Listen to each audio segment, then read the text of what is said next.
Tuenuke kwa heshima, tukaweza kukaribisha baba yetu. Tuenukeni sote kwa heshima. Karibu sana baba. Shangwe na vigelegele na makofi mazuri. Shangwe na vigelegele. Shangwe na vigelegele. Shangwe na vigelegele.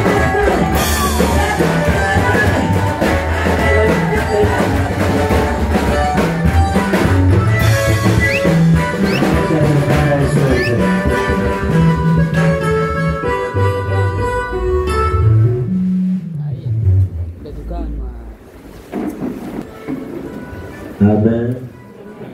Hamjambo. Amina. Mimi mmoja wapo wa kumshukuru Mungu. Amen. Usikuje kanisani ukazubaa. Fuatilia kila ibada zinazofanyika. Amen.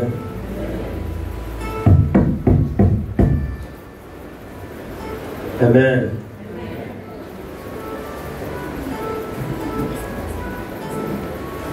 Ama niongee bila basi.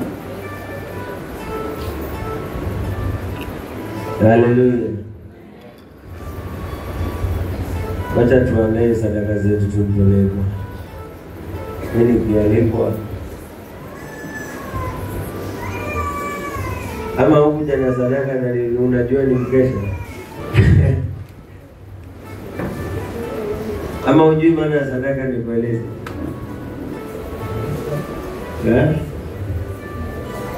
Tumtolee Mungu sadaka. Mkesha ukae mzuri. Mungu anakuangalia sana.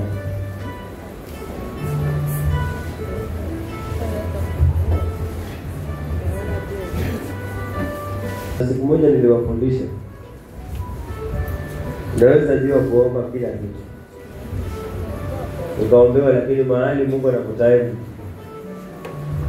Mahali kwa upendo. Mahali kwa kukamilisha maombi yako. Mahali kwa kuwekewa sahihi.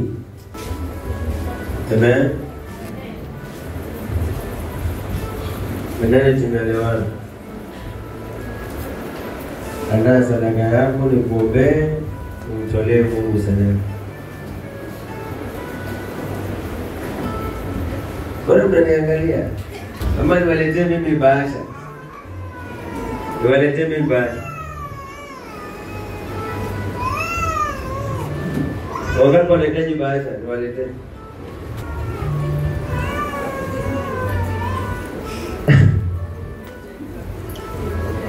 Sasa kwa wengine hiyo kazi. Yule ambaye anataka kuweka sadaka yake kwa bahasha, unaandika jina lako. Amen.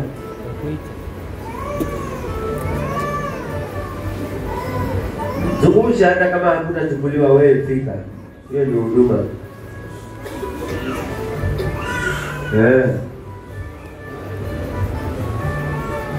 Peleka hata wale ambao hawataki. Sasa unakuja kesha, utajua tu hapo.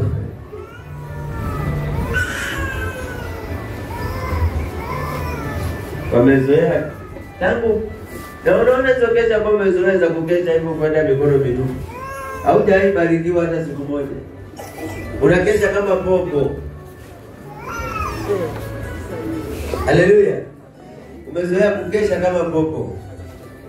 Kesha zisizo na faida. Kwa sababu hujajua maana ya kumtolea Mungu katika kesha. Haujajua. Hata Yesu alitolewa sadaka baada ya kwenda kukesha na kuomba. Haujajua maana ya kesha. Amen. Haujajua maana ya kesha.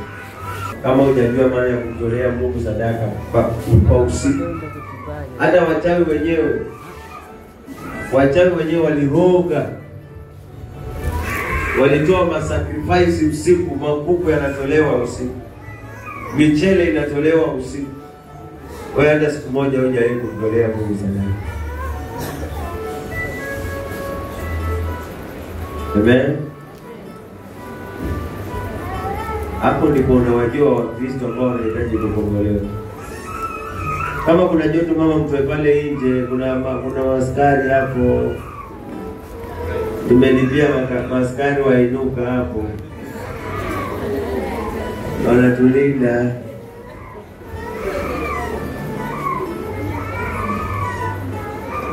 Amen.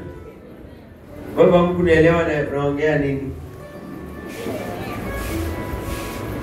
Umesema ufanye nini?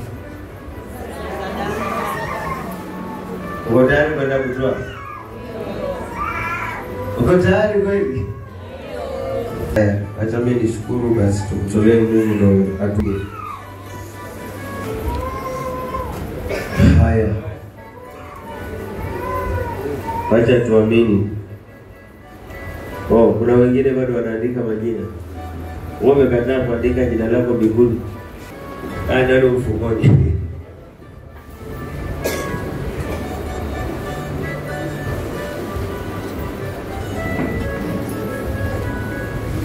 Wewe soma maandiko kama angalia wenzako wa Kristo walivyomtolea Mungu.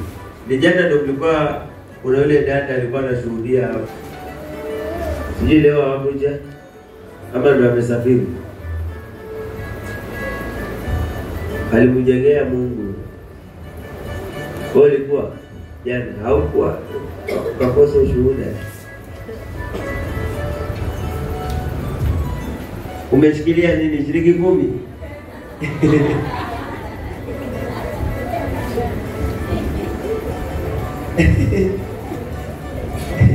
Kila pandacho mtu ndicho hakuna. Ukipanda tena usingoje mamilioni, mama maelfu.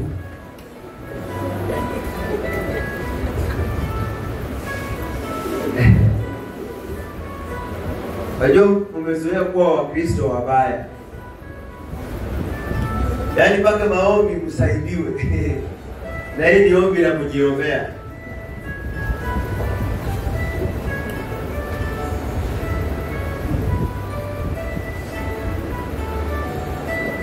Alafu pia sadaka ya kupewa ni tofauti na sadaka ya kutafuta.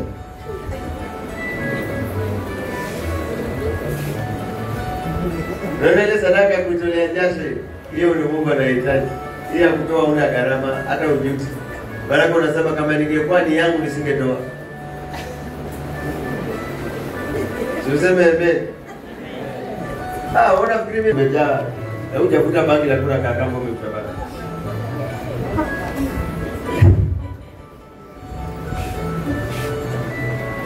Amen. Wajua Mkristo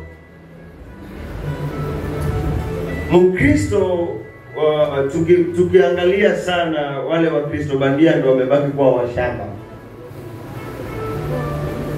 Lakini Wakristo waliookoka wanajua maana ya kumtolea Mungu. Si kitu rahisi kuomba mtoto wako ambaye ni wewe peke yake, huyo mtoto na umempata yeye tena katika uzee wako, na Mungu anakujaribu anakuambia nitolee ili aone upendo wako. Sasa kama sasa hiyo ungekuwa ni wewe, ungesema sio Mungu huyo ni shetani, maana haujui sauti ya Mungu.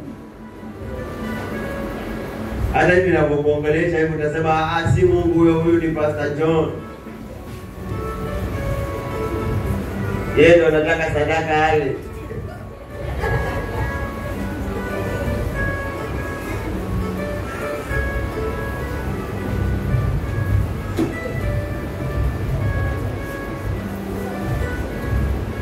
Alafu unajua kulia kweli ukienda mbele za Mungu.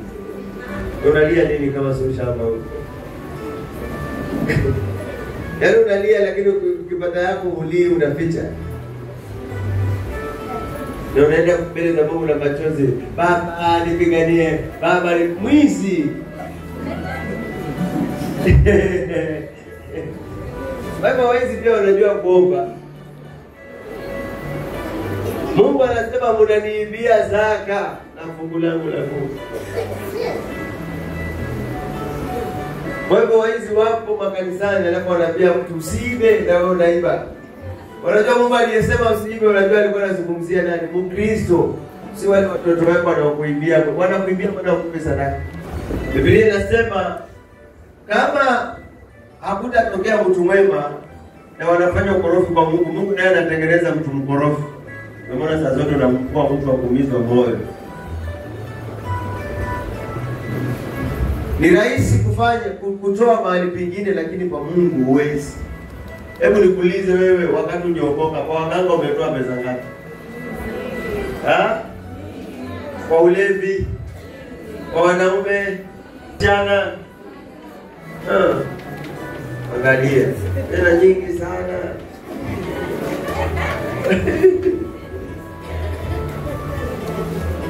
Haya, kwa aliyekuumba wewe mwenyewe.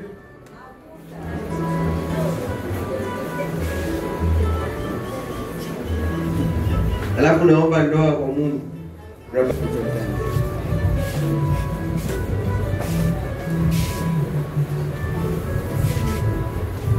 Sema Mungu anisamehe. Mimi mwizi. Mimi teja.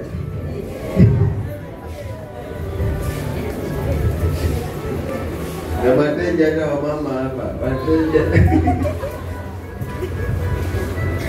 Wote vyake Mungu na unasema wewe ni mwana wa Mungu. Wewe ni mtoto mkorofi. Kama kuna kipindi upendi ni cha sadaka. Na siondoke hapa. Hapa kwa sadaka siondoke leo. Niende wapi? Ndani Mungu ananisisitizia kwamba leo kuna waizi upande hapa, kuna waizi hapa, kuna waizi hapa, kuna waizi hapa. Ni wapi pana waizi wengi?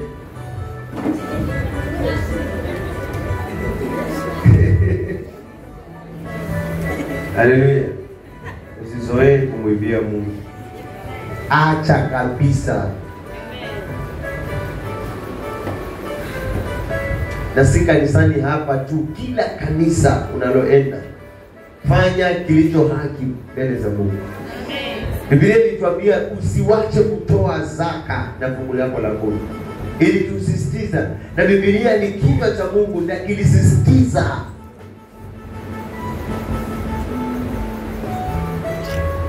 Ndio maana mambo yako ni alafu saa zingine unajua wewe mwanadamu ambaye ni muongo ukoje? Muongo ukoje? Muongo. Sema wewe muongo. Mimi ni muongo. Wakati kama una promises za uongo. Ni sawa na kufukuzia kasichana kama unakataa.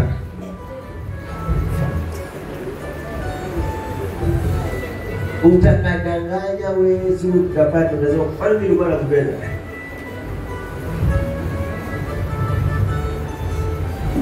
Amen. Kwetu kuna gari, kwetu kuna ndege. Ndege wapi? Hizo kuku ndo ndege.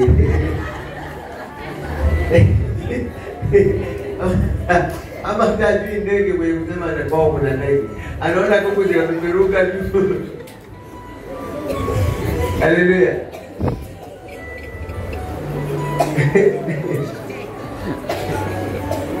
Kuna waongo. Kwa kanisa kuna waongo. Mtu anaweka Mungu promise. Baba mimi naona nikibariki nikifanyika hivi. Wapi? Kwanza anasema si Mungu amenipatia ni bidii yangu. Mungu alikuwa wapi? Ama kama ni kutoa Ishwa mtu anaweza pata zaidi ya pesa nyingi yenyewe. Akamtolea Mungu 100. Sasa hiyo ni sadaka kubwa mpaka mahali alipo yani anaona amekani hiyo kiti hataki kuguswa. Hiyo kiti yenyewe haihusu 100. Haleluya. Yaani kaizi ka kiburi. Niondoke kwa sadaka kama nibaki hapo. Pake pale mtasema tuko kwa kesha. Haleluya. Hawezi kujipanga vyema na Mungu wako. Unaona sadaka hawezi fananisha na fungu la kumi. Mungu hahitaji pesa nyingi by the way. Yeah. Ukipata 1000 unatoa tithe yako ya 100. Then ukishatoa tithe yako ya 100 unamtolea sadaka kiwango chako unachohitaji. Sadaka huwezi kuichanganya na fungu la kumi. Fungu la 10 hili linaongea kila wakati. Linaongea juu ya maisha yako, ndoa yako, watoto wako, kazi yako, huduma yako. Wewe ulipesa nini kutoa fungu la 10 lililo kamili? Nafonyo kibaya.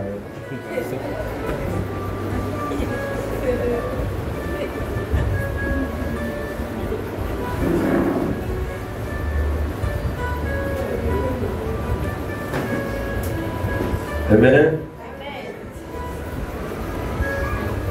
Haleluya.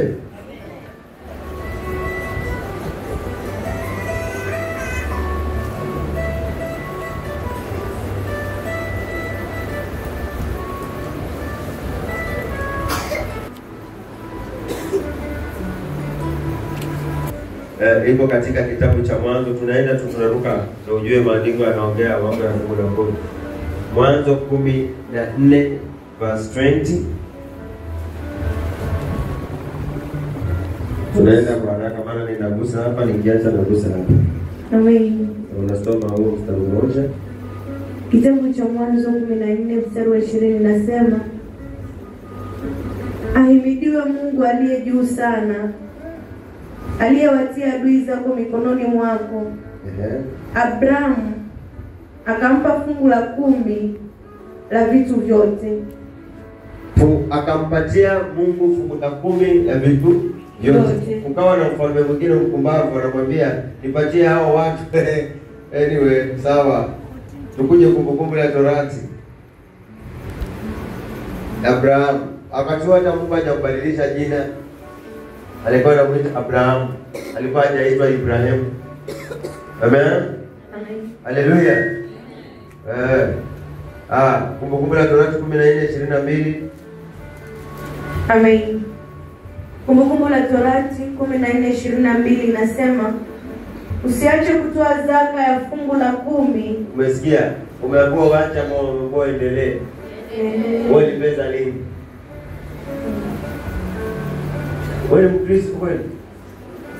Wewe umeokoka ama umekuja kujiunga na wokovu? Wewe unaonao unatafutwa alafu unasema wewe ndio unatafuta. Haleluya. Amen. Amen. Amen. Alafu yatokao shamba mwaka baada ya mwaka. Na nani umeelewa hiyo? Umeelewa?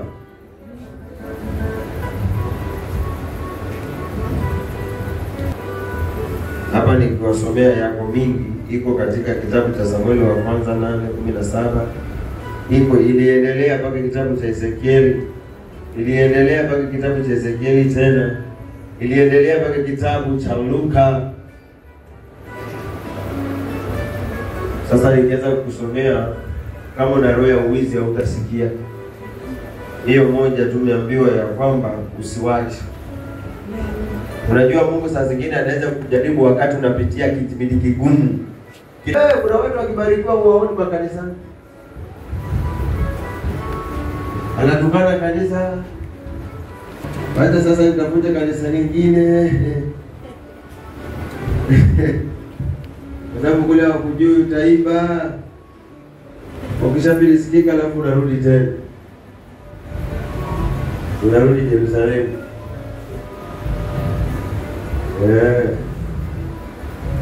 Haleluya. Yerusalemu sasa sayona na wakirudi mali hata ukisikia neno la kwamba zitarejeshwa wa azirudi pako pige pindu.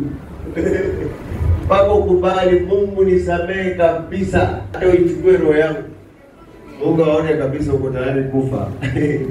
Tunaanza kuachilia tone moja, anakujaribu nalo, akiona umetoa yote, akutonesha tone lingine.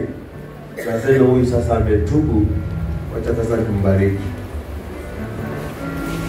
Maana maandiko yanasema kumbuka ni wapi umekosea, rudi, utubu na uendelee na safari. Kwa hivyo msiwe waizi watoto wangu.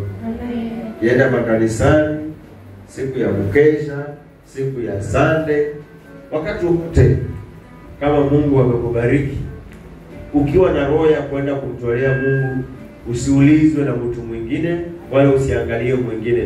Maana Biblia inakwambia unapotoa hata mkono wa kushoto usifanye nini? Usijue. Baba, katika jina la Yesu Kristo uliye hai, tazama Baba, tuko katika mkesha mzuri ambao watu wako wametoka katika manyumba, Baba, wamepanda mapikipiki, wametembea na miguu, wametembea na hata na gari, wametoka mbali, kila mmoja, tuko kwa kila kabila zote ulizoziumba Bwana. Nami ninasema ni asante Baba, kila mmoja analeta mbegu zake kwa ajili ya watoto wake, kwa ajili ya maisha yake, kwa ajili ya ujana wake, kwa ajili ya huduma yake na kwa ajili ya pale nyumbani, kwa ajili ya maisha yake ya kesho. Bwana wangu wanapoenda kuitoa, pokea hii sadaka ikiwe manukato mbele zako, ikaweze kukufungulia njia ili madhabahu zote zilizowekwa wakati wa zamani na wa sasa, Baba, ukaweze kuziharibu katika jina la Yesu Kristo. Tengeneza ile nyumba ambayo imekuwa ya mikosi, ukaitengeneza ile maisha yake ambayo imekuwa ya mikosi. Hizo dhabihu tunapoenda kutolea Baba, zikaondoe mikosi bali zikalete baraka. Baba, ukatende mema Bwana, maisha yake akabadilike, maisha mazuri. Yule ambaye amekosa amani kwa siku nyingi, amekuwa akikulilia Baba, afya yake haiko sawa, nyumba zao haziko sawa, ndoa zao haziko sawa, maisha yao haiko sawa, ujana wao hauko sawa, watoto wao hawako sawa. Anachofanya sicho Baba, akijaribu kufanya hili narudi nyuma. Wacha anapoenda kukutolea Baba, asipungukiwe tena bali akazidishiwe katika jina la Yesu Kristo. Baba, kaipokee dhabihu hii sasa, ikafanyike manukato ya baraka katika maisha yake. Baba, unapoenda kuipokea sadaka ya huyu mzee, sadaka ya huyu mama, sadaka ya huyu kijana, sadaka ya huyu mtoto, Baba, akabarikiwe maisha yake ya leo na hata ya kesho na ya kesho kutwa na hata milele yote. Bwana, ukamwekee ulinzi na baraka katika jina la Yesu Kristo. Asante kwa kuwa Baba, tunanyamazisha madhabahu zote zilizochinjwa, kila aina ya minyama, vitovu vyetu wakati tulipozaliwa, wakati watu waliotushika kwa mikono wakati tulipozaliwa wakitendea maneno mabaya. Baba, tunapoenda kutoa tunasambaratisha zote katika jina la Yesu Kristo. Baba, ukaturejeshe afya na nyota ya mafanikio katika jina la Yesu Kristo. Asante kwa kuwa Bwana umesikia na unaenda kutenda, na ni katika jina kuu la Yesu Kristo aliye hai Baba tumeomba na hata kuamini. Amina. Wacha Mungu akubariki mnapoleta madhabahuni sadaka zenu.